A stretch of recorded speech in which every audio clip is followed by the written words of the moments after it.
Yo, what's up, everybody? This is Beats. Welcome back to the Get Down, Season 2, Episode 5.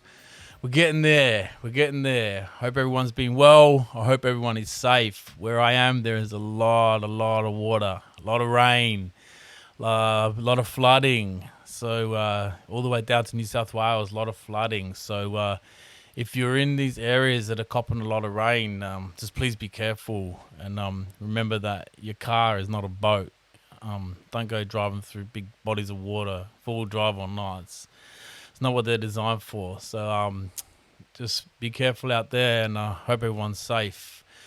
Just wanted to say thank you to last week's guest, Vince Foccarelli. Far out. What an interesting story that was, man. I really appreciate your time coming on and sharing that with us. I know there's much more to that story that we could flesh out, mate. And as we've discussed, we might do a second episode on you, Vince. We've got really good feedback from the listeners, and there's still more I want to know. There's some questions I was a little bit nervous about asking you, so now that we've had a few chats off air throughout the last fortnight, now I feel a lot more confident in asking you those questions straight out, and let's flesh out that story a lot more soon. Hey, bro. I hope everything's all right with your mum, and all is well over there. So anyway, this week on the Get Down, we have a very special guest that holds a very special place in my heart. This is an artist who's a favorite MC of mine, and he inadvertently saved my life through his music. I've told him this in person, and I'll probably mention it tonight on the podcast. He just means so much to me. His music's just so amazing. I've got a portrait of him tattooed on my leg. I've got some of his lyrics tattooed on me as well. What more can I say about him? He's a master of metaphors and wordplay. He's a battle champion. He's strange. He's famous. He's Sage Francis. Sage, what's up, brother? I'm going good. How are you going? Good, man. Good to see you. We might have a bit of delay.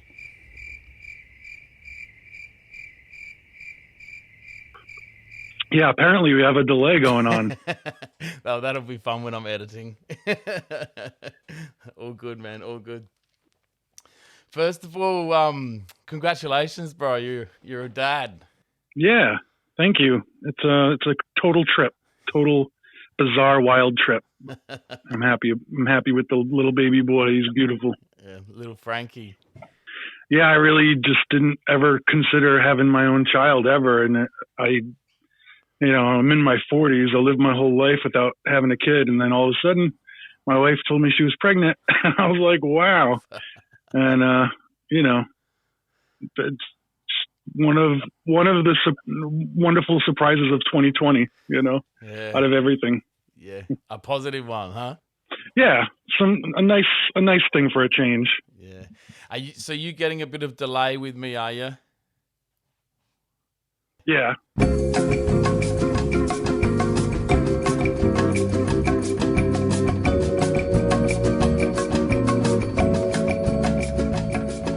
All right.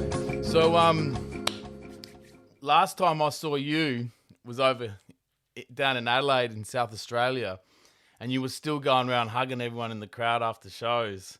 So obviously that's not going to be part of your gigs anymore, hey? How's COVID been treating you guys over there? I don't know. It's been tough because we have 2 young girls, and we've been doing distance learning. I'm not really thinking about doing shows at all, never mind doing hugs at shows. But one of the reasons I did hugs at shows, it just felt like a good way. I like to embrace the fans, and not just that, but I avoid touching people's hands. So if you give hugs, you're just touching fabric. I'm kind of, very aware of the germs that I come in contact with. So hugs felt like a pretty safe bet as long as people keep their face away from yours. But if I do shows again, who knows? I don't know if I'll be doing anything like that. It's a tough call. Yeah. So you wouldn't have done, when was the last time you did a gig? I think I had 2 in January of 2020. before any lockdowns or we even knew about the virus yet. And I was already booking a full international tour once I found out my wife was pregnant. And I said, okay, I have a few months. I'd be able to sneak in the shows and make the money we need. Yeah. Understanding that a human being was on the way, that, a new person to take care of. And, and then it became more and more clear none of those shows were going to be able to happen. So then I had to cancel all those shows. And, but I can't even remember what the last one was. I might have been playing in California with Chesky. I think we had a couple gigs in California. I think that was the last two that I played was with him. But it's a distant memory and it feels like a past lifetime. I'm not there's nothing in my current life that has me itching to get out there and gig again. Really? Far out. Don't say that. It's true. I can't see myself touring. Even before the virus, I was transitioning. I could feel a transition going on, all brand new life circumstances. And of course, the major lure of the road is the payments that you get, because it's hard to make money any other way if you're a musician. Yep. So obviously I do feel that pull, like, man, I really could use that paycheck. Mm. And I do love to perform, but it's all the extraneous stuff that pulls me away or gives me reason not to continue the grind, one that I've done for 20 years. And I certainly have seen enough, I've traveled enough. I've seen the world many times over. I'm all good with that. So I can't leave. I'm going to have a tough time leaving my family. Yeah, which I didn't really have to worry about up until recently. Because you do pretty extensive tours, don't you? When you go on the road, you're gone for months. You're booked day in, day out. Yeah, I try to make the most of it. If I'm going to leave and do shows, I try to squish as many together as possible without affecting my health. Yeah. And especially if I travel abroad, I want to make use of that distance, because I'm not there often, so I might as well take on as many shows as possible. And that was my past life. It's not what I expect to experience moving forward. And I think anyone with a family or anyone who knows me, either in person or through my music, could probably expect that change to come about with my new responsibilities and my new circumstance. Yeah, right. So will you still be releasing studio albums then? Yeah, I expect a lot of recorded material to happen. It's I haven't recorded anything in over 2 years now. And I had to move from my house, which had the studio in it. And now I'm trying to build the studio here in my new home. Yeah. And once that is situated, and I think once the girls are going back to school, which frees up some time, I'll then, the floodgates are going to open. There's so much stuff I want to do. And now that I don't have to consider album campaigns or what a live show might be like, I can strictly focus on the theater of the mind when it comes to the music and how people are going to experience it almost exclusively just, through streaming services or listening to it in headphones. And that's cool with me. That's how I started off doing music in the first place. I never expected to tour or do much else other than record material. Yeah. But again, that's not how you make a living. I'm going to have fun with it. I hope that is one of my favorite parts of doing what I do is recording the music and being creative in the writing process and in the recording process and in the editing process, putting together a project that is a cohesive world, like to create that universe with a project. That is the best part of what I do career-wise. That's what I like to do. Yeah, well, you do it well, mate. You do it well. So have you been writing a lot in this lockdown time? No, I haven't. I've been doing a lot of washing dishes and cleaning clothes and sweeping floors and writing emails. I've been coordinating projects on Strange Famous Records. I'm still working with our artists and but not much of my time is dedicated to my own creative process. I'm in the middle of a lot of transitions, so I'm still trying to figure out where I'm at in my head, how I can approach my writing and my music, and what will make sense. Just because I have switched a lot of gears, I can't go into it the way that I always did my previous stuff. Of course, once I write, it's just that old familiar process, and it's not difficult for me to write. When I have to, I will. And I am writing for other people's albums, like as a feature artist. Once I can get my microphone working, and but yeah, nothing crazy, nothing. Again, a lot of my writing always happened when I was on the road. So I'd be on trains or I'd be on planes, and that's when I would be writing. And now when I'm at home, I just have so many domestic duties, and I'm looking over kids, helping my wife like do everything that we need to do here, and none of that provides me the headspace that is necessary for what I do in the writing process. Yeah, it's hard to find the time as well. I'm a dad as well, and two things happened to me. Was like, okay, now my kids are going to hear what I rap about, and two, it's hard to find the time. Yeah, no, I think one of the freedoms I enjoyed and what my music benefited from for a very long time was nothing holding me back as to what I would mention or talk about or who I would talk about. And now it is in my head. I know, like, my kid's going to listen to this and he'd be like, what are you talking about? Why are you saying that? And I could explain it as an adult. When they're adults, I could probably have a fun laugh about it, but like when they're kids, I have to figure that out. But yeah, those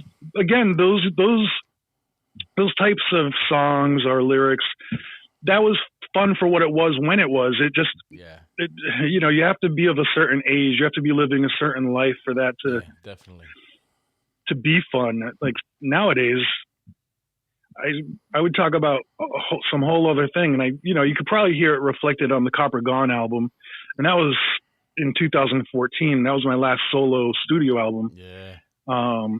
And before that was the Life album, and even on those two projects, it's just the flippant immaturity that sometimes would appear in my earlier work is not really present anymore. For better or worse. It's just because I just don't feel like that. Yeah, there was a massive shift, wasn't there, from in Life and Copper Gone. I've got that written down here. How you like transitioned into metamorphosed into a different artist, for lack of better words, because it wasn't your norm. It wasn't very just political. Growing. Wasn't very political like some of your other stuff, and really, and even on Life, there's a lot of acoustic. It was a band, wasn't it? That played a lot of Life. Yeah, that whole album was live instruments, which was incredibly expensive and damn near sank me financially. Just the way it was recorded, how it was recorded. Also, this fan base was not trying to hear an album full of live instruments, because my sound had always been sample-based beats and electronic beats, hip-hop shit, But what's funny is the very first studio album I ever recorded was with a full live band, and that was in 1998 with AOI, with my band AOI. And then ever since then, I transitioned out of that. Went, always to beats. That's what my preference is, always sampled beats. That's my preference. But when you have access to all these great musicians and a studio, and that you kind of want to push yourself to create a new feel, a new sound, that was the way to do it. At the time, I kind of was not thrilled about how the Life album came out. Over time, I enjoy it more and more. But that's kind of why when I did Copper Gone, the sound and feel of it had to be the dynamic opposite of the Life sound. So we went hard in the paint with the beats on Copper Gone, and a little more aggressive in the energy. Yeah, it goes back to that boom bap Copper Gone, doesn't it? So what I want to find out, I'll just backtrack a little bit, mate. When I have guests on that are musos and rap, it's mostly been rappers and you know, last week I interviewed someone that had nothing to do with music. But when it's with music, a big question I like to ask them and find out is how you got into hip hop. And when I mean that is like, how old were you? Who introduced you to it? What were you listening to? Because I know you drop a lot of little snippets. I'm on the mic, you know, and all that stuff that you recorded on the cassette tape when you were really young, and you dropped that throughout some of your albums, especially on personal journals and stuff like that. So how did you get into it? How old were you? Who introduced you? What were you bumping? And when did you decide that you wanted to be a contributor? My story is familiar. It's the same as a lot of people my age, where we somehow got a Fat Boys tape, you know, and Run DMC was really large at the time. And just, I tell this story often because people always ask, how did you first learn about it? But it wasn't nearly as prevalent as it is now. It was hardly anywhere, but when I heard it, I knew it was different. I loved the rhymes. I liked the aggression. I liked the silliness of it, the bravado. And so every time I would hear it, I would seek it out and I would try to own it or, you know, capture it, whether it's on the radio or even there was a public service announcement of something about anti-cigarettes. It just was a PSA on the television. It was this girl rapping. Yeah, right. And when I finally, like when adult was around, my aunt was, I was at my aunt's house. I told her, I said, hey, and I pointed at the TV. I was like, that's the kind of music I like. How do I get that? And she was like, what the hell is this? And I put my family on alert that I was into whatever this rap thing was. And my mom, man, I can't remember what tapes. I know I had the Fat Boys tape and the Run DMC tape. Eventually I got the Beastie Boys, License to Ill tape. Yeah. And everything I could get my hands on after that, it was big guesswork because there weren't hip hop sections in the record stores. Mm. But sometimes if you searched well enough, you would find, that's how I found the Too Short tape, which very clearly was a hip hop album because he had the Dookie Gold chain and he's standing in front of a tombstone that says R.I.P. Sucker MC or something like that. Sometimes I would make poor purchases, dumb shit that ended up being like an R&B album, which would piss me off. And I think it developed a hatred for R&B for me. But honestly, the coolest shit outside of UMTV Raps, when that became a thing, was college radio. College radio, you could maybe get 1 hour every week on a Saturday night where they would play just hip hop and the newest or the coolest underground. Well, you can't really say it was underground at that time because it was all underground except for Run DMC and Fat Boys. But, you know, Rakim wasn't getting played on the mainstream radio station, but they were playing it on college radio stations. Yeah. And that's how I discovered, just Schoolie D and, oh man, Ice-T was kind of really popular at the time too, even though he wasn't as popular as the other artists. But like getting my hands on that Ice-T tape when I was visiting my grandmother in California, that was huge. So I wanted to get involved right away because I could hardly get enough. Sorry, mate. Sorry. Sorry, say that again. Was that like Rhyme Pays or Power? Yeah, Rhyme Pays. Yeah. Sorry. So the fact that it was tough for me to get a lot of albums to listen to, I just started rapping and recording myself, and I wanted to be involved. That's what kids do. And when you're a kid and you like something, it doesn't matter if you're good or bad at it. You just do it. And there was no one around to help me figure out what I needed to do in order to record myself or get beats or whatever. So it just was a lot of trial and error. And obviously I was kind of just rapping other people's raps at first. So I would do the Slick Rick Children's Story. I remember I think that was the first full song I could memorize and and record myself doing. And the Paul Revere Beastie Boys song was another one. Yeah. And on some of these tapes, instrumentals would, like if part of the song had the instrumental without words on it, I would just take that part of the instrumental and record it and then repeat it and make pause tapes of instrumentals that I could rap over. So all the stuff that I sprinkle in my studio albums with my little kid raps, that's where those all came from. It was me recording myself with a tape recorder. There wasn't even a microphone. It was just, I press record on this old school tape recorder and rap at it. Yeah, you did it over Follow the Leader, that little loop. So I was about 8 or 9 years old. Yeah, right. That's crazy. So you ended up having your own college radio show, didn't you? Yeah. So one of the radio stations that eventually started playing hip hop frequently was the college radio station at the University of Rhode Island. And a friend that I grew up with was a DJ there. He's a really good DJ, and he was our access point. So my friends and I sometimes would, if we could get a car, get someone to drive us an hour to that radio station in hopes that he would let us rhyme over one of the beats. And this was in 96 when we first started doing that. And then in 97, I decided to just keep dropping by everyone's radio show, wait for them to let me rap. And then I could get a quality recording of me freestyling over random beats. And it was also the way to get my name exposed, or my name out there, because the internet was around, but it wasn't really big yet. And we had no understanding of how to make a name for ourselves outside of our small town, unless you could get on the radio. So that's what I would do.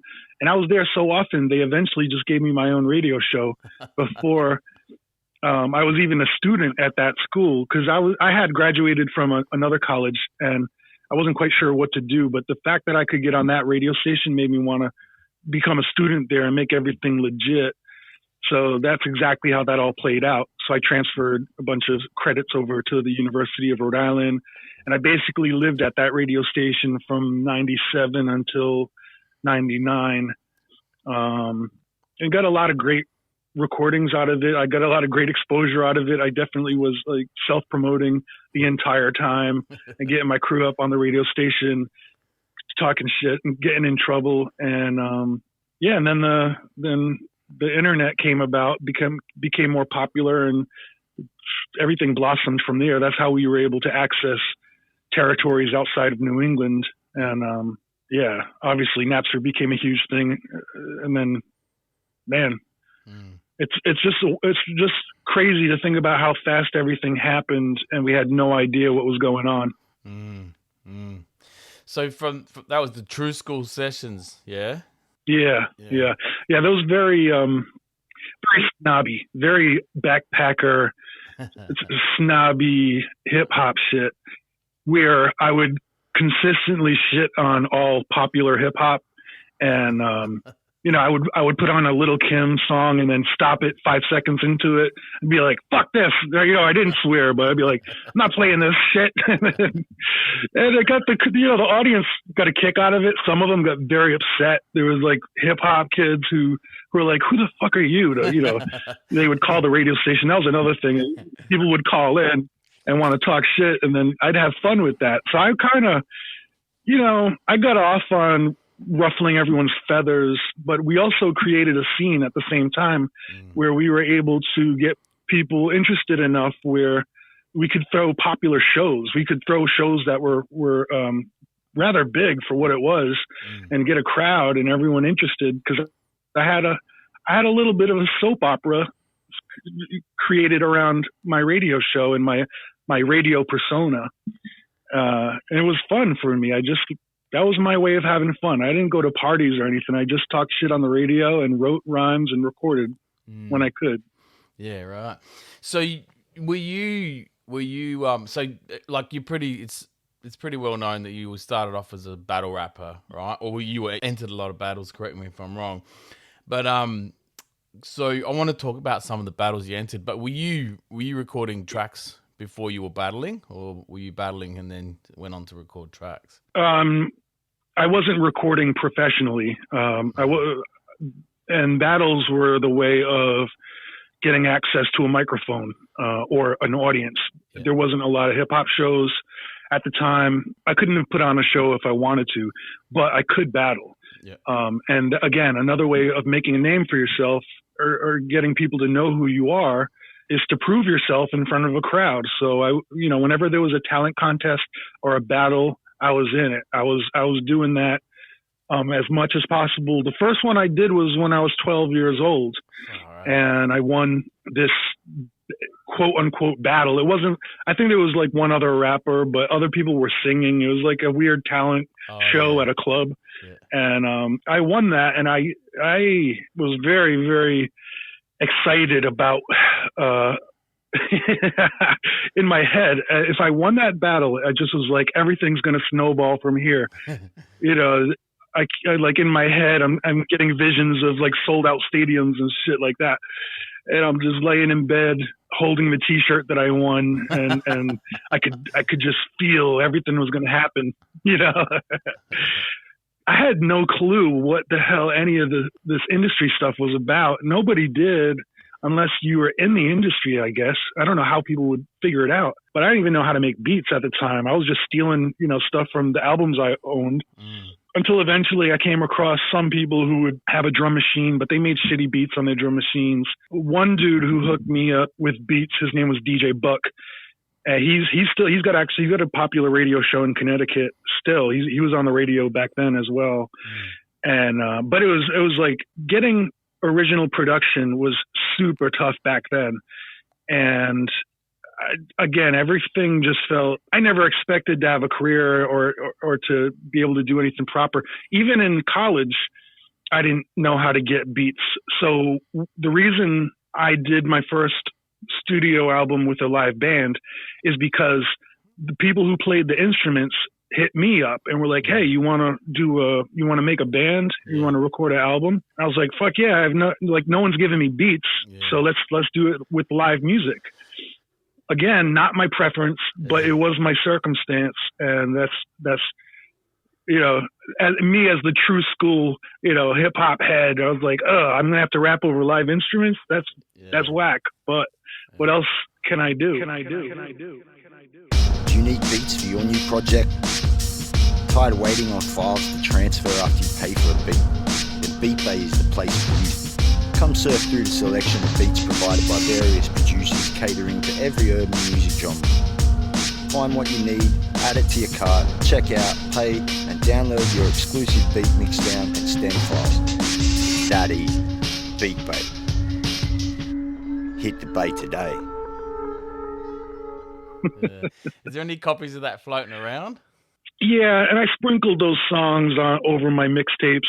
Same with the radio recordings. They appear on all the Sick Of mixtapes that I've put out since '99. And but yeah, that album was, I was not fully formed just yet. I still was trying to develop my own sound, my own voice. But it was really good for what it was, and I'm proud of it. I'm glad that by the time Personal Journals came about and I had access to a lot of beats that I really liked. I was almost full transition at that point into what I think became the Sage Francis sound. I could never go back and do another album like that. I can't even sound like that anymore. No. But at that time, for what it was just the perfect combination of everything coming together at the right time for everything else to happen after that. Since you brought it up, let's jump straight into Personal Journals, because that's still one of my favorite albums ever. I've got the original press, signed original press. I got the repress. It's my go-to. Wow. It's my go-to album for when I'm happy, when I'm stressed out.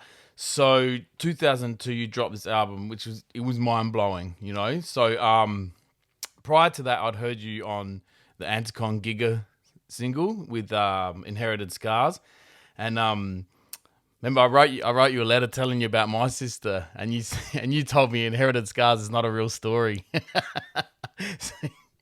So that's not actually about your sister, is it?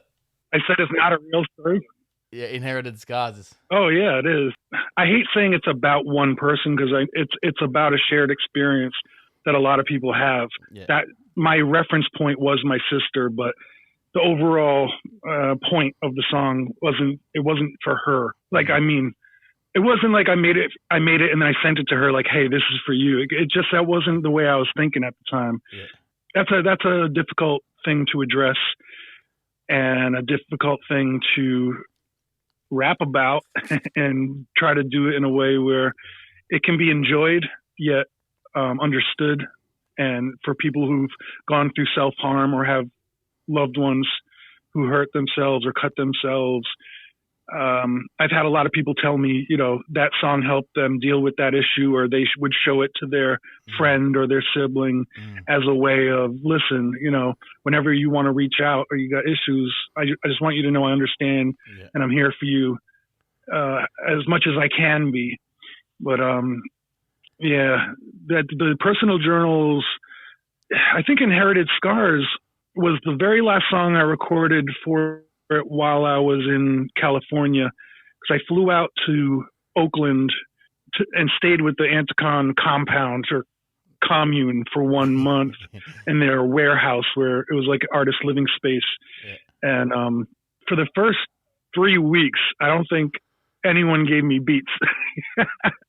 I just was sitting there and we're hanging out, and then eventually Gel gave me a couple, and that one, so DJ Mayonnaise gave me a selection of beats, and so the Inherited Scars came from that. And I remember they all left one day, and I was left in the studio by myself to record, and I wasn't an engineer, and I didn't quite know what I was doing, and I had to do a lot of takes of that song.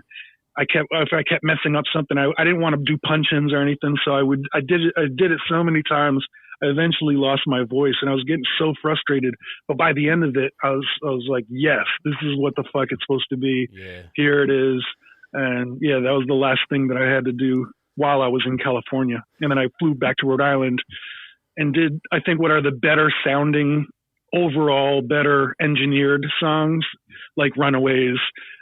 Just has a more studio quality to it, whereas other songs have the rawness is there, you know, like there's a very raw sound on Personal Journals because I was recording and mixing it myself and I didn't know how to do it. Yeah, that's it. I didn't but know that. All for the better, man, because I like the way it came out.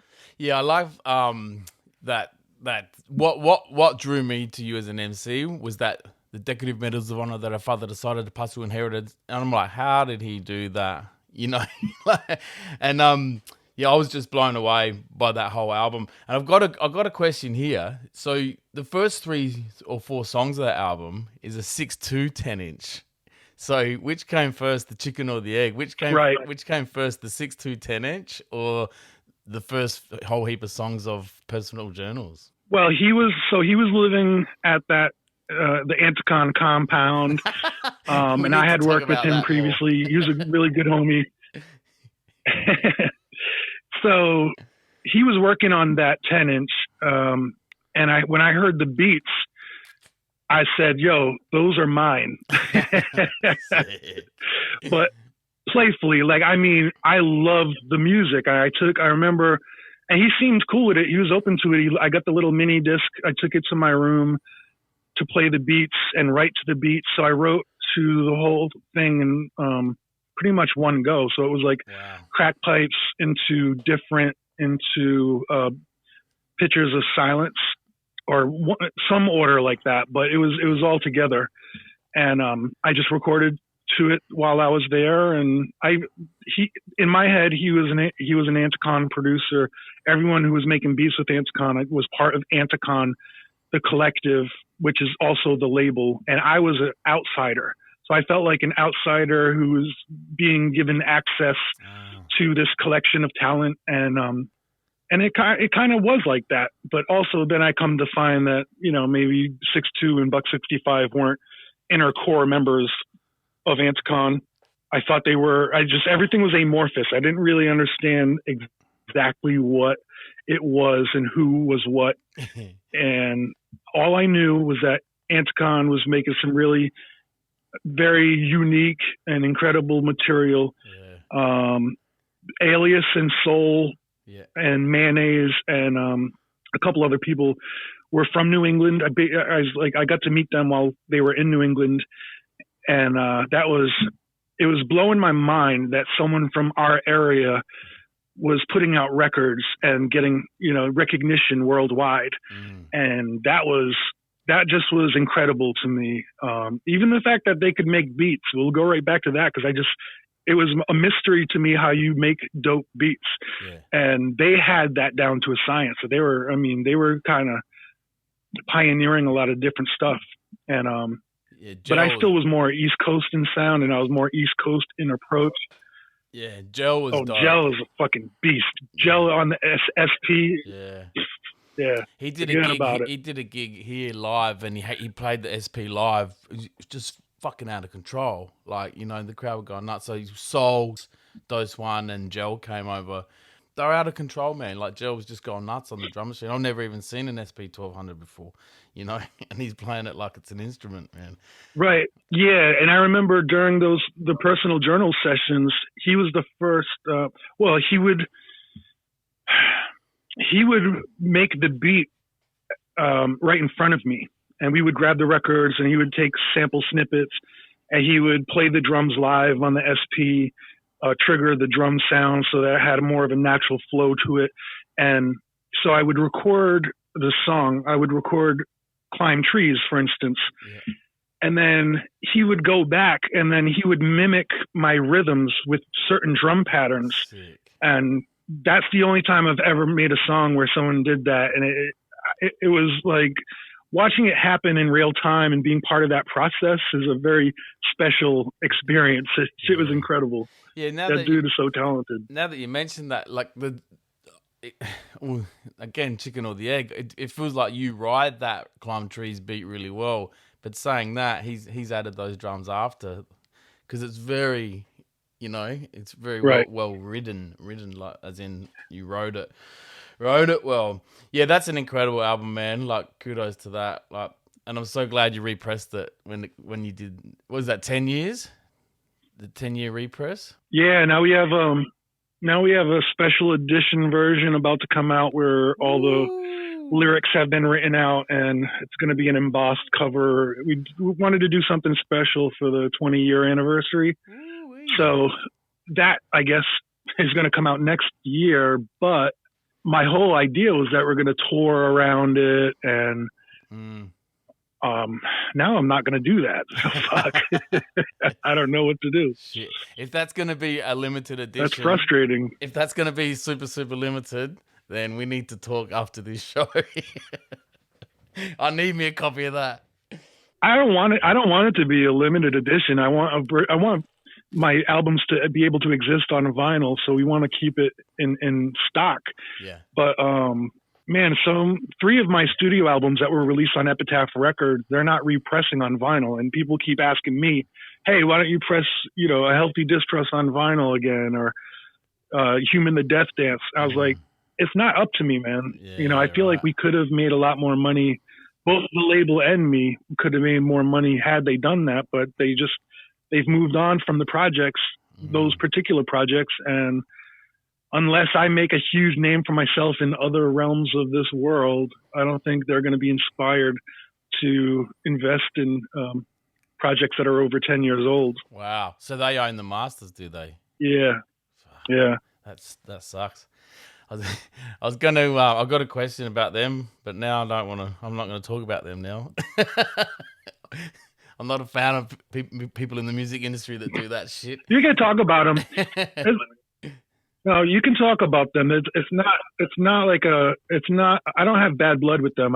There are some differences we have as far as business goes. Like I think they had a few missteps, but they also did some incredible stuff that raised my recognition level and helped me make money that I, needed to make in order to do what I ended up doing. So, there's some good, there's some bad. I didn't like dealing with any label. I really hated dealing with Lex Records, who put out the Nonprofits album. Yeah.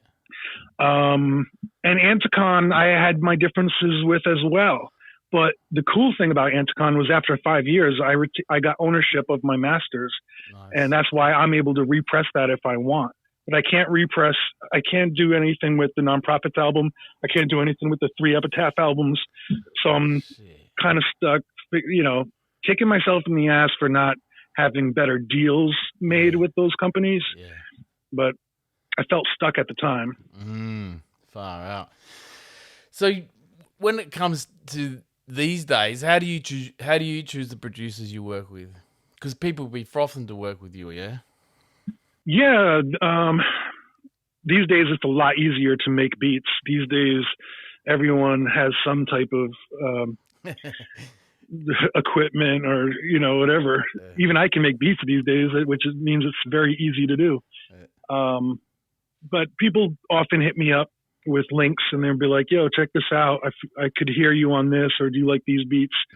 And it's been going on like that since the internet, since 1999. I was, people, at first they would actually mail you a CD, but, so I have a stockpile of beats that I like that I've been hanging on to. And when I did, Copper Gone, some of those beats were already 10 years old. Yeah. I just was holding on to them for a project they would make sense on, or for sometimes I'll have a bit of writing and I'll be like, I need to find a beat that fits this mood.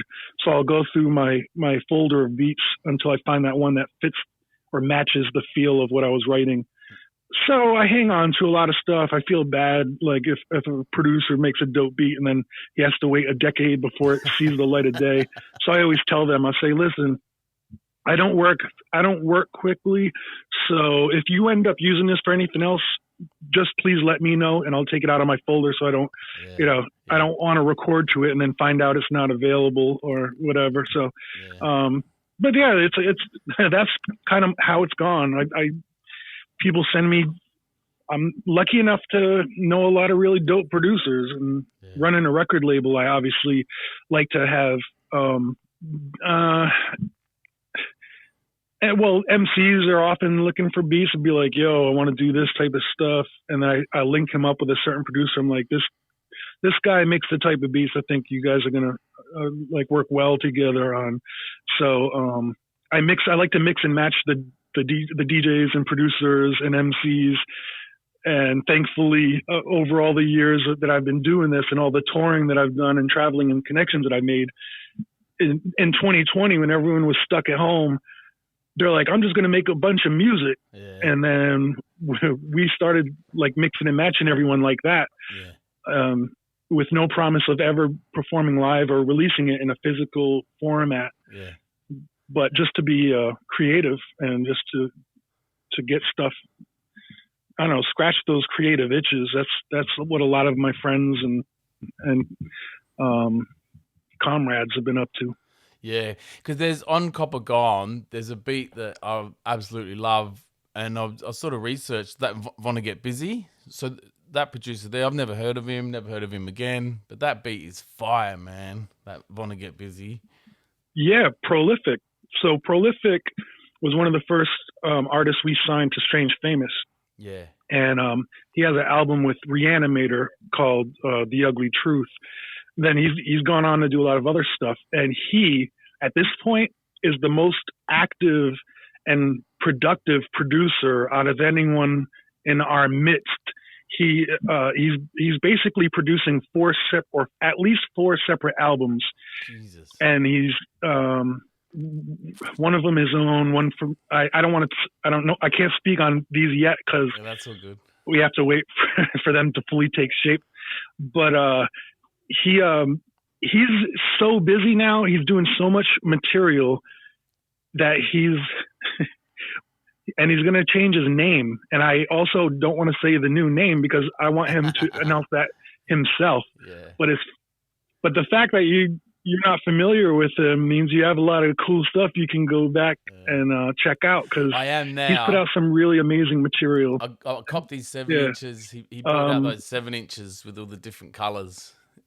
you know, they were on brown paper with the different colored prints. Right. So from that one beat, I was, you know, went down the rabbit hole of him. But, Yeah. yeah. So so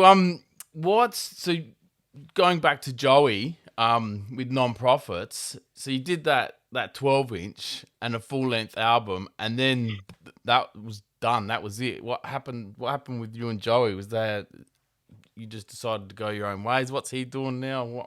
What happened with Non-Profits? After we did the album and we toured the album, when we were touring, I found we didn't really click very well. Yeah. I found him to be a difficult person, an awkward person, and made a lot of situations much more difficult than they needed to be. And when it started to affect business, that's when I had to cut ties and say, best wishes with what you do, go your own way. Yeah, right.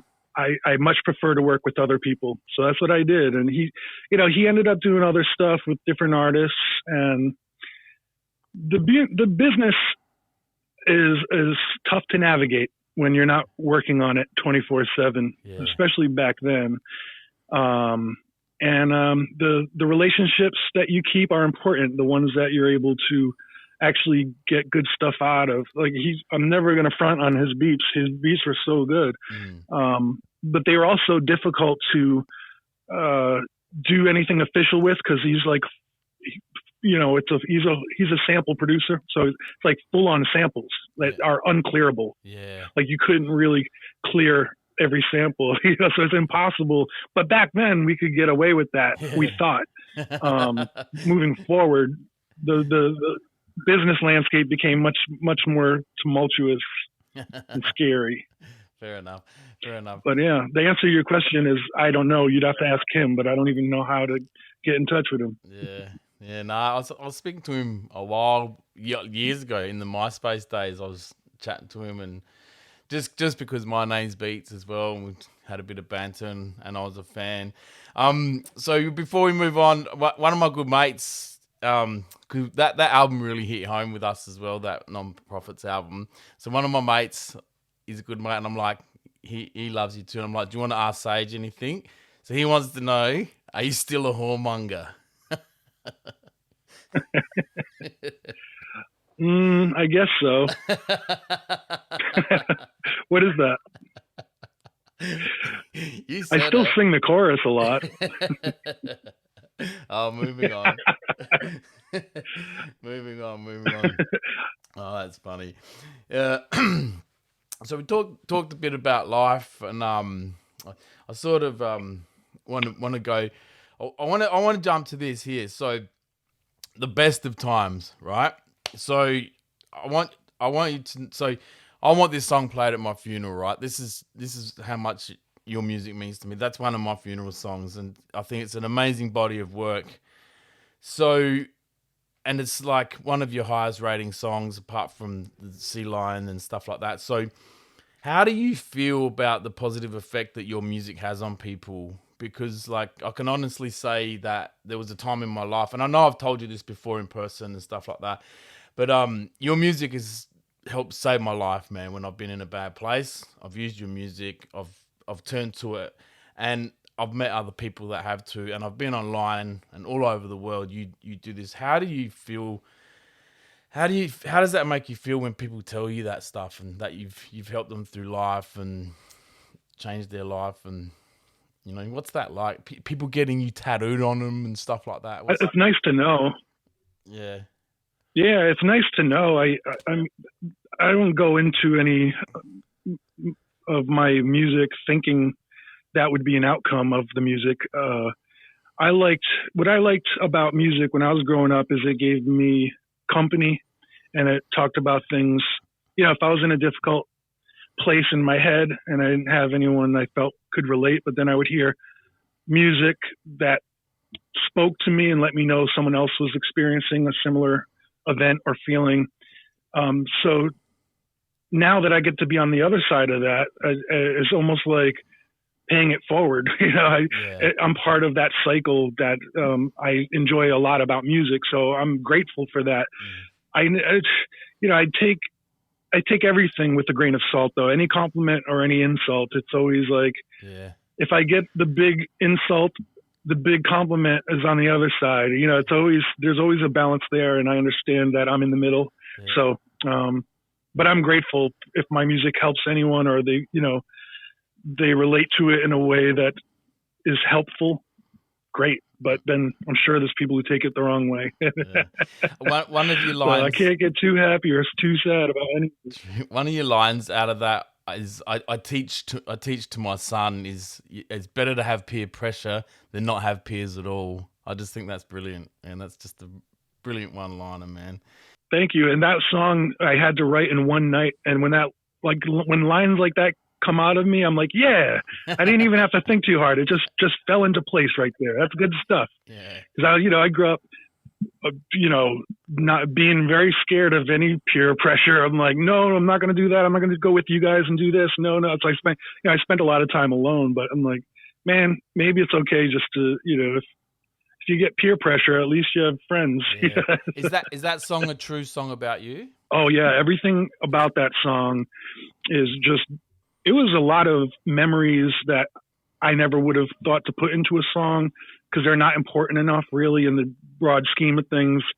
So it's a collection of a lot of things that I guess everybody experienced in their life on one level or another. Yeah. And all these big deals that we make about.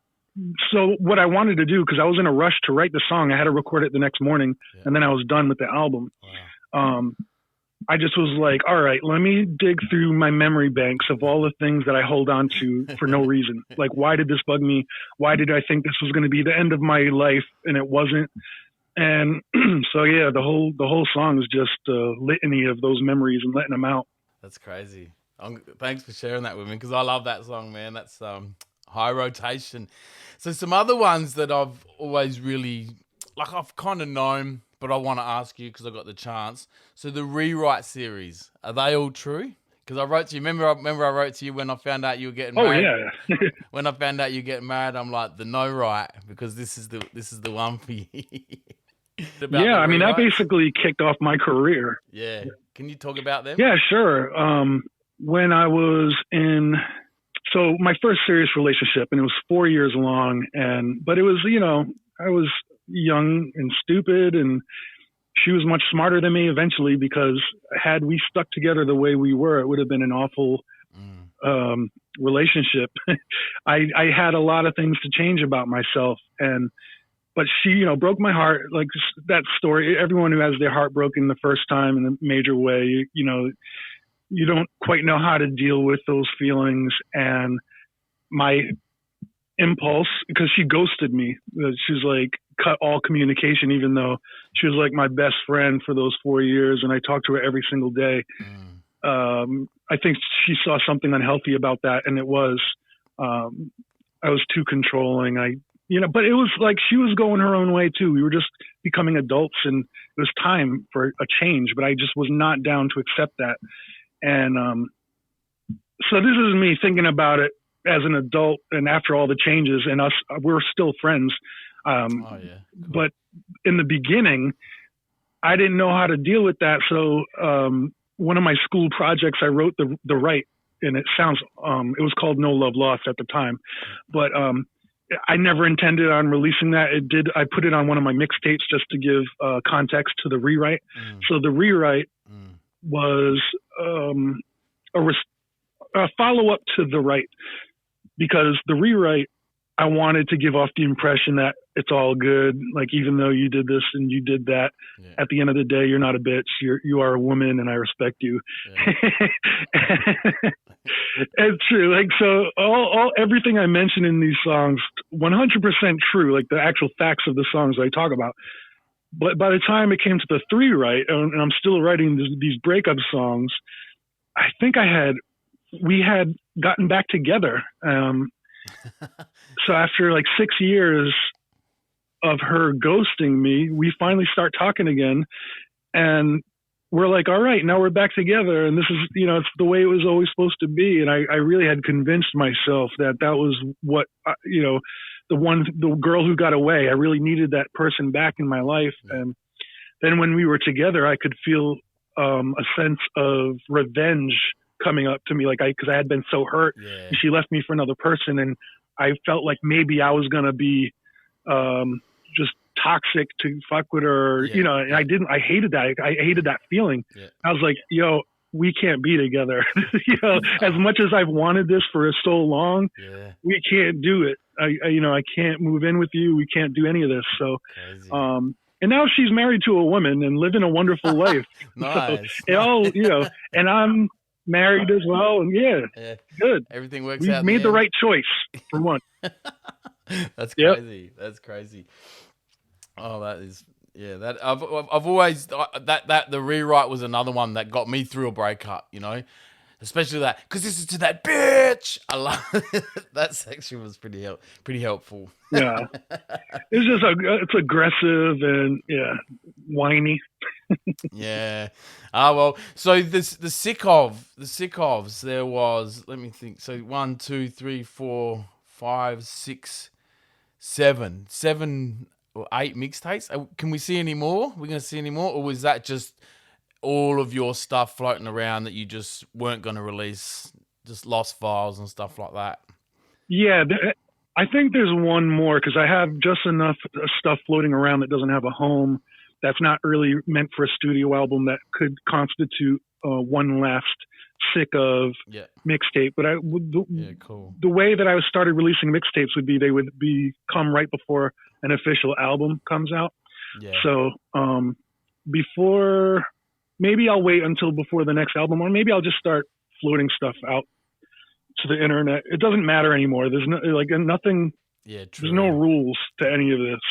Yeah, it's not like people are going to buy. But CDs. I would like to have one last mixtape and just wrap it up. Yeah. I just want to wrap it up nice. Yeah, that'd be good, man. Well, you know how to do it. So, obviously, you've shown that. So. That's another thing I want to talk about is so obviously you've left Epitaph and you've gone your own way. So then Strange Famous Records. So you're the CEO of Strange Famous Records, is that right? Correct. Yeah. So how pivotal has that been in your career and having control over what you release and not being signed to a major label, not have people breathing down your neck? And so, what's that been like? How stressful has that been? I've been running Strange Famous Records for a long time. Even when I was with the other labels, I was doing stuff with Strange Famous, but we didn't always have the capital. We didn't always have the ability to put out major projects. So that's why it was helpful to work with different labels when I did.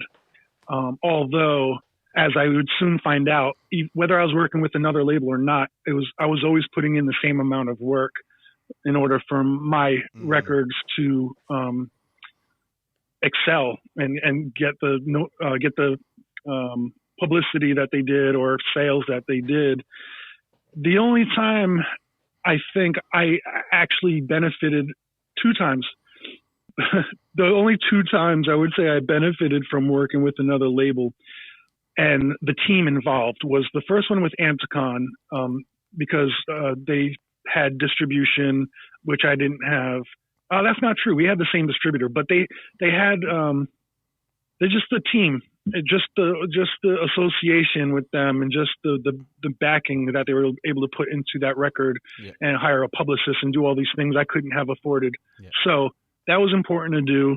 And it was also the first record I put out with Epitaph, which was a healthy distrust. And that's when they put all their team power into, and all their money and backing into the project to the point where it exploded. It got so big that it paid for itself and then some, after that, there was nothing that they could do that I wasn't already doing myself or doing it better with Strange Famous.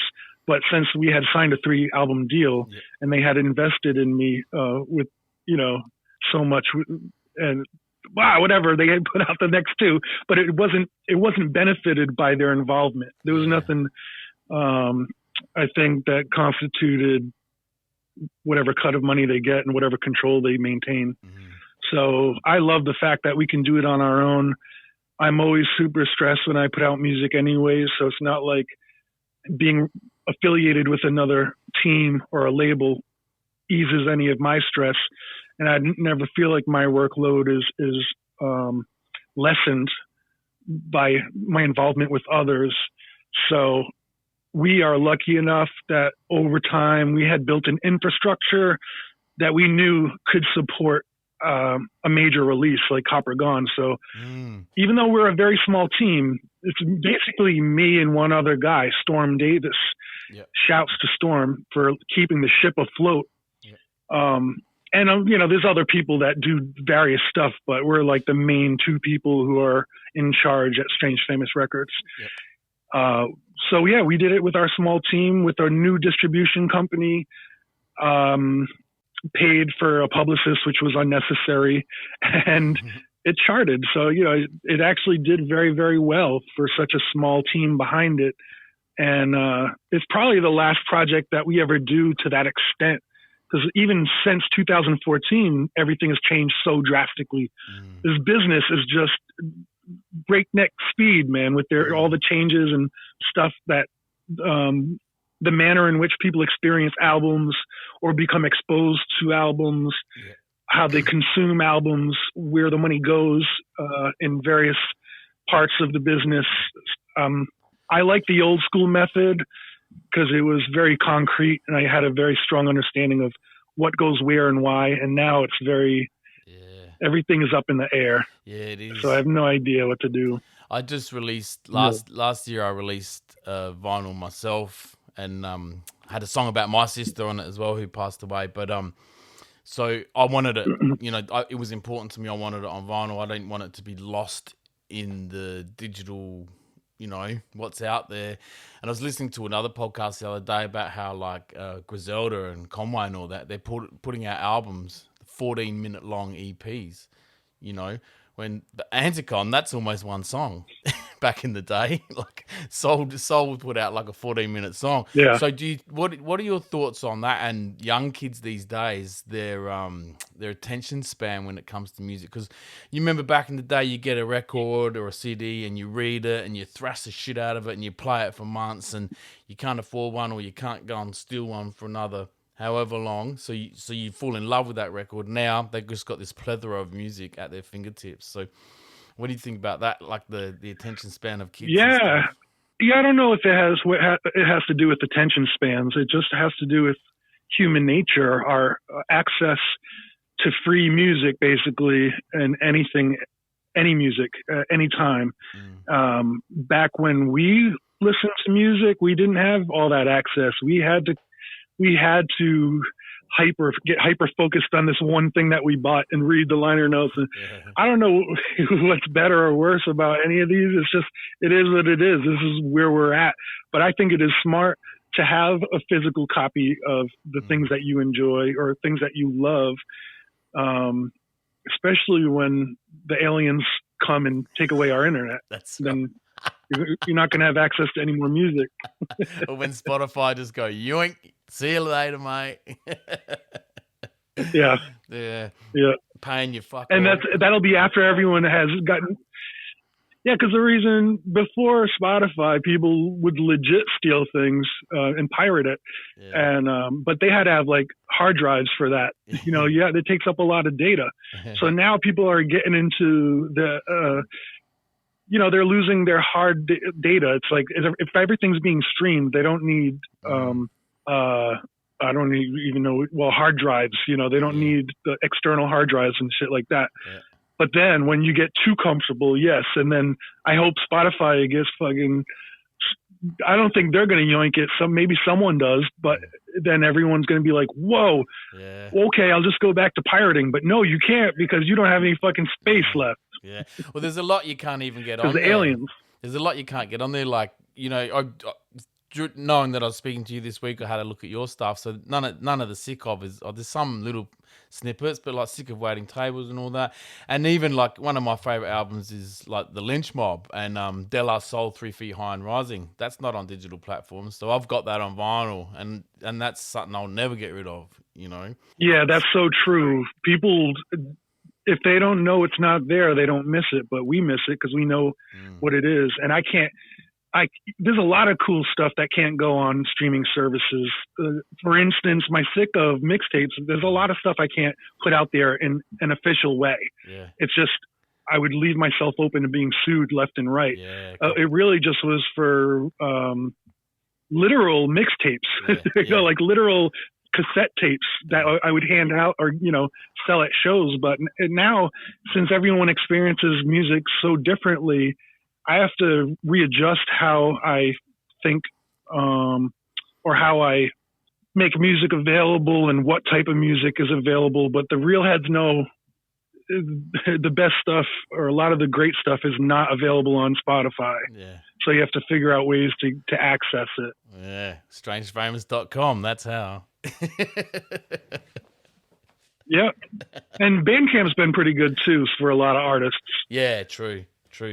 Yeah, they have good deals. They look after the artists. All right, so moving forward, so there's another crazy bearded man in your life. You seem to have quickly become very fond with. How did you meet the great B. Dolan? B. Dolan.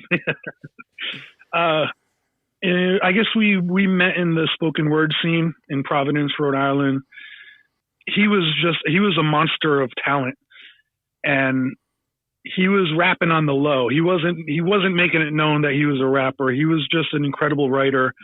And when he moved back to Rhode Island from New York City, he was told to look for me by a guy named Bob Holman. So when B came to Providence, I was doing a lot of stuff in the slam scene and the spoken word circles. And yeah, I connected with him. We didn't totally gel at first. We both, I think, have an edge to us that made us unsure of the other person's goodwill. But over time, the more we had conversed and powwowed and come to agreements and be like, all right, this is a cool cat. Like, I don't have to worry about this dude's intentions. Yeah. I took him on tour just to drive and sell merch so he could get a understanding of how these things work on the road, because he was recording in his house and putting together a project that was bizarre called The Failure, which we eventually put out on Strange Famous Records. And but he was figuring it all out as we were doing it. And the first big thing we did together was he had the idea to put together a website called nomore.org, which was an activist website that would overlook corporations. And I backed it financially and promoted it, and actually had a tour named after it. And I don't know. We just started gelling on everything, and he was a great dude to travel with and to perform with. And after we had done maybe 10 years of touring together, I was like, man, we should make something more official with you and I, not just having you open up at my show. Let's have our own crew or a group. So I probably said it in joking and then insisted that we use it, but the Epic Beard Men was the name of the group. And I said, let's just have fun. So if we call it Epic Beard Men, that means we can't take it too serious. We have to learn how to have fun in our music and on stage, which we do. But, it's like our solo stuff can be so heavy and or political or depressing. And it's like, let's do something, a side project where we focus on the other stuff and let's have fun. We're in our midlife crisis right now. Let's do this. I've got it written down here about nomore.org. What can you tell us a little bit about that? Well, B is really good at talking about it. I'm not, and I gave up trying to make sense of what happened, but it needed financial backing after the initial investments, and it kept getting attacked because the website, back end attacks, and it kept going down. Yeah.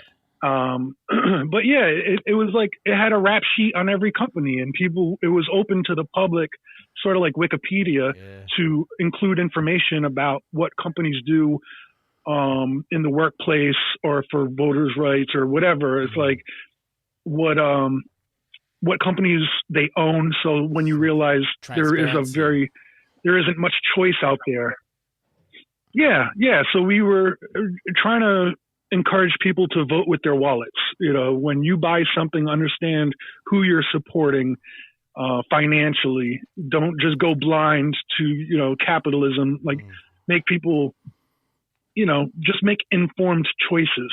And eventually we didn't have enough manpower or money to keep it operating. So it went down, and then it's going to be revived under a different name, and all the information that we gathered will be free to the public. It was always free, but I don't know, for some reason we couldn't keep it on a server, and now this is some very nerdy shit I don't know anything about right now. Maybe I'll talk to him about it.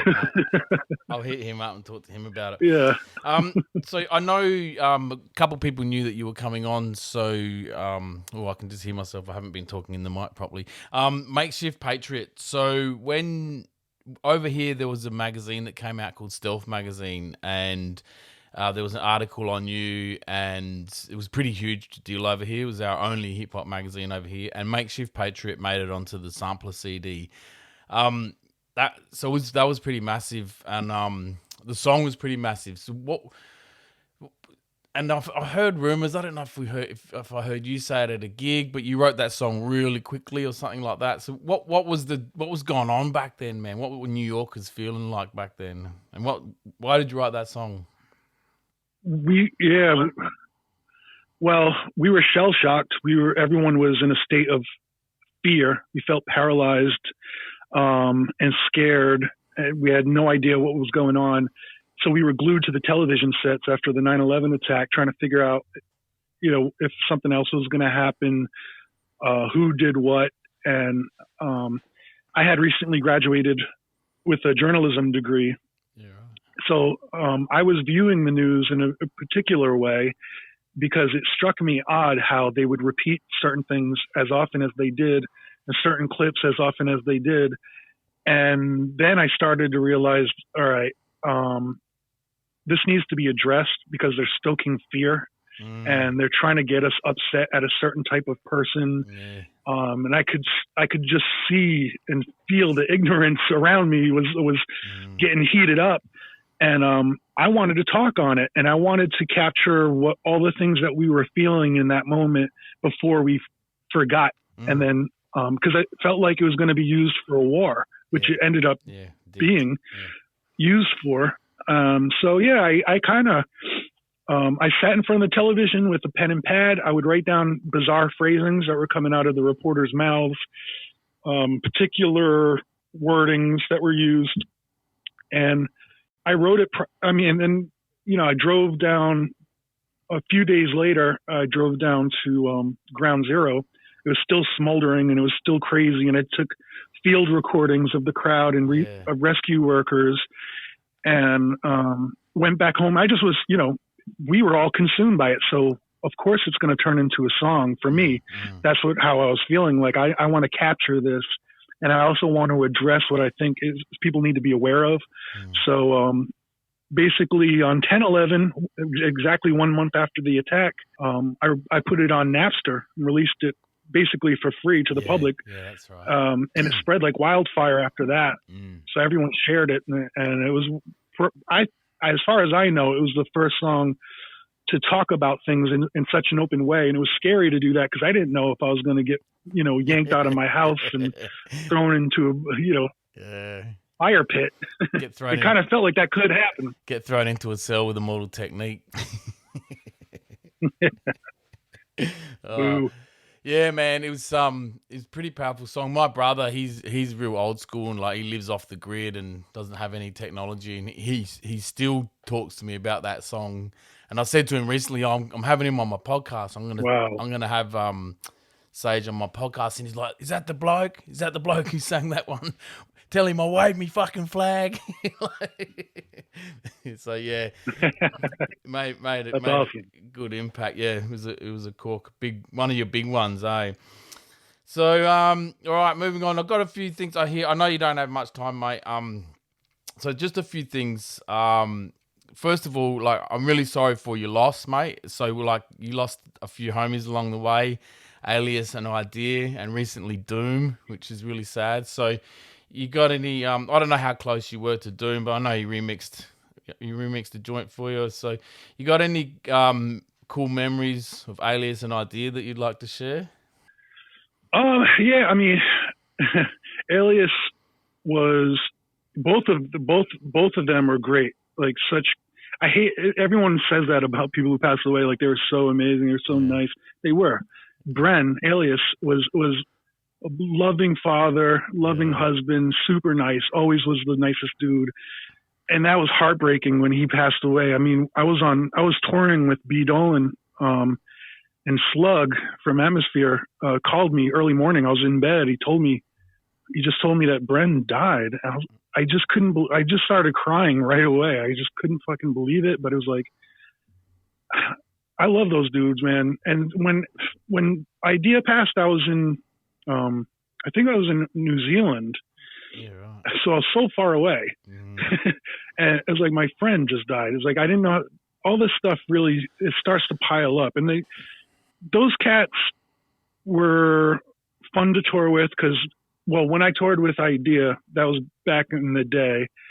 Both of us were just kind of goofy kids, and we did goofy things. It wasn't like we were being like there wasn't any debauchery, you know. Like we were just goofy kids freestyling and having fun, and we weren't drinking and smoking or anything. We were just, that was us, like exploring the world and having fun on stage and trying to make money off of our music. You know, it was beautiful. And then we kind of parted our own ways, did our own things. We're not from the same city or anything. So it's like, I didn't see him for a lot of time after that. And before he passed, I probably only bumped into him at festival shows that we played together. So I didn't get to really hang with him as much as I wish I could have. But with Bren, we were recording albums together. He was the one, I mean, he mixed and mastered, he mixed the Copper Gone album and did all the Epic Beardmen stuff with us. And I had known him, I met him first in 1998 when I first got introduced to Anticon dudes. He was the first guy to be nice to me out of the whole Anticon thing. He just was genuinely like understanding of my situation, and you know, he hooked me up with beats, and then we went on to do so much together and became close with his family. I just love those cats. And again, with Bren, he was never the type to like be into whack tour shit. So when I toured with him, it was safe. He was a cool cat. He was like a calm cat. Like he'll have a couple beers, you know, and chill out. That was it. And just funny, like his impressions. People, I guess something unique I could say is people didn't know that he was a super funny dude and could do impressions of anybody. So it was funny just to see him capture someone else's nuances, and in like van talks or like when we're on tour, he'll just like break into character and sound like some other dude we're touring with. It's like, that's a special talent you got there, man. Like I can't, those kind of things that don't get captured on record. And he never made much of himself. Like he didn't have a rapper personality. No. He had a producer personality. So he was like to be more laid back in the cut, you know, and not really, it wasn't all about him. He just liked to support what was going on around him. But he was a delight, and both of their losses were felt and continue to be felt deeply. Rest in peace. Yeah, rest in peace to all three of them, and more recently Doom. Mate, too many people. We had a few go over here in 2020, like close friends in the scene and stuff like that. So it's tough to lose a soldier. So another question I got here that came in from my mate Paddy as well is. Personal question: what happened to the album? Because he was over in Rock the Bells, and he saw you at Rock the Bells, so he had a whole heap of questions to ask about Rock the Bells and how you felt you were received on stage and stuff like that. But he wants to know what happened to the album that you were meant to release with Slug. I don't know what album he's talking about. We never. The only time Slug and I ever talked about doing an album together was. He told me if we're going to do one, we have to come up with a group name. And if the group name is good enough, then we'll do it. And that was the end of the conversation. Really? Well, that would have been an incredible album. Or it would have been incredibly good, or it just wouldn't have worked, I reckon. Because you're both so strong, you know, like both so not similar, but yeah, just such big personalities. Oh well, I'll tell him he's full of shit. My mate, not Slug. Okay. Do you still see Slug? I still talk to him. I mean, he lives in Minneapolis. I'm on the East Coast. I don't see anybody anyways. Even if he lived on the East Coast, I probably wouldn't see him ever. But we do talk frequently, check in on him. He'll check in on me. Yeah. He sent Frankie some really cool shit. Yeah. Some like baby onesies and jacket, like North Face shit. Like my kid is dripped now, thanks to Slug. Yeah, I'd love to have him on. I reckon that'd be crazy. That'd be crazy. All right. So just a couple other things. So are you really a black belt? I am, and I spent a lot of time. A lot of my youth was dedicated to martial arts, and I became an instructor eventually. Yeah, right. And I taught at various places, and I was getting into grappling and doing the fighting right when the UFC became a thing, which was it inspired me. Like I wanted to do that. Yeah, right. This was right when I was going into college, and then poetry took me in a different direction, I guess. And then I stopped training altogether, even though I had dedicated so much of my life to it, and I loved it. And I probably should not have stopped the way that I did, because now it's tough for me to get back in shape. But it was important to my life, and I think it was important to my writing eventually, because the discipline that it gave me and the focus I was able to achieve through it, and also the attitude I was able to maintain and the composure I was able to maintain was thanks to a confidence I acquired through all the fighting and the training and the discipline. So people may look at me in certain videos back in the day and be like, this dude's crazy. Dressing up like in he's going to get jumped. I was like, yeah, but I was not scared. I mean, I have been jumped before, but it's like, something about all that I had been through that wouldn't paralyze me. Like I wasn't scared of that. I wasn't like, that wasn't going to hold me back from saying or doing anything that I wanted. So shout out to Sensei Cam. Yeah, right. For all that he gave me through his lessons and support. Crazy. So I know you're going to strap for time, mate. So we'll wrap it up. Just quickly, I want to just say something about a little snippet that you put up on the internet when you were dancing with your fridge. That's my sister. That's the sticker of my sister on the fridge. So my mate sent me the link. They're like, "Oi, oh really? Sage is dancing with your sticker." Yeah, that's the logo I use for my for my label. And okay. So he's like, "Look, Sage is dancing with your fridge, with your sister." Sorry, I don't know what you were going through then, mate. But that was a strange time. Was that a Vine? Was that one of the Vines that I was doing? Yeah, it might have been. You were talking to the fridge, and then next minute you're out in the snow dancing with it. I don't even remember. I have no idea. Vine came about at the right time for me, because it's so easy to film random bizarre shit. And I was like going through a severe depression. And it just was fun to get me active in whatever creative way possible that took as little effort as possible. So Vine hit at just the right time for me, where I could easily record some bizarre thing, put it out there, 6-second loops, boom, done. Yeah, fun. Now fun. I don't have that anymore. Now it's Snapchat. All right, mate, wrap it up. I've got two more things, and then I'll let you go, and then I'll have a real quick chat to you off air about something I want to talk to you about. So, these are two questions I ask everyone that comes on. So, for you, top 5 dead or alive MCs of all time. I don't know. I could say what they were when I was like in the Backpack Kid. Like, I had my top 5 back then, and then they all disappointed me in one way or another. It's tough to keep up, but I would, I do put Rakim up there, if for nothing else than let the rhythm hit him. You know, like Rakim was just he hit on certain things that were just so incredible. Recently, I'm not sure I could even name anything he's put out that I'm familiar with, but early Nas, still I can't really listen to new Nas, but early Nas is a top 5 MC. Yeah. Illmatic Nas is definitely a top 5 MC. Oh yeah. Pasta News from De La Soul. Yeah, good call. I always like to put on that list. Even I just love his demeanor and the maturity and his lyrics, and it's still like he can still have fun. Yeah. Yeah, that's it. I don't like lists. Top 3. Don't make me do this. What are your thoughts on Eminem as a rapper? He has all the tools.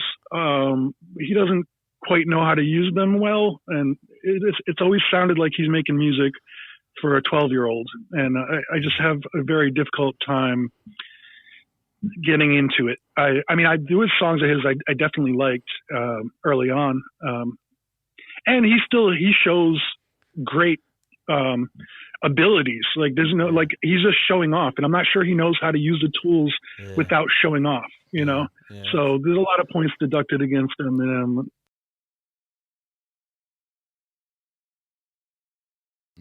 that's a valid point. That's a good way to look at it. Yeah. All right. So, got a signature question that I ask people when they come on. So, if you could write some advice in one sentence and put it in a fortune cookie and send it back to yourself in time, at whatever age, what would that advice be, mate?